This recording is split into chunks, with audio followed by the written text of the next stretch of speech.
நான் கூட பரவாயில்ல, டெல்டா மாவட்டத்துக்கு செல்றாரு, விவசாயிகளுடைய பிரச்சனைலாம் தீர்ப்பாரு, நேரடி கொள்முதல் நிலையத்துக்கு செல்வார் என்றெல்லாம் நான் எதிர்பார்த்தேன். ஆனால் அங்கெல்லாம் போகல. உடனே ரயில்வே ஸ்டேஷனுக்கு போய் சரக்கு ரயிலில் அங்கே கொடியை அடிச்சிட்டு வந்துட்டார்.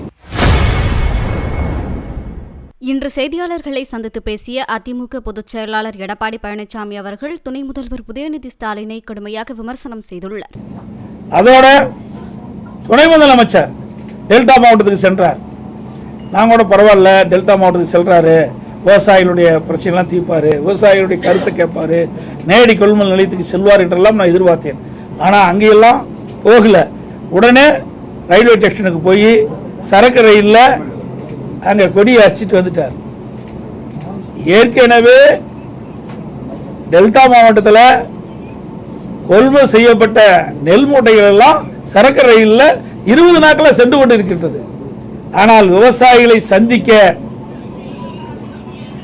அவர்கள் மனமில்லா காரணத்தினாலே அங்கே நேரடி கொள்முதலுக்கு சென்று விவசாயிகளை சந்தித்தால் ஏதாவது பிரச்சனை ஏற்படும் என்ற அச்சத்திலே விவசாயிகளை சந்திக்காமலே இன்று தமிழக துணை முதலமைச்சர் சென்று விட்டார்.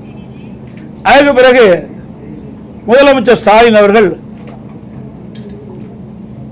கிட்டத்தட்ட 30 நாட்கள் முன்பாக நடவு செய்த நெற்பயிரெல்லாம் கனமழையின் காரணமாக நீரிலே மூழ்கி சேதமடைந்து விட்டது.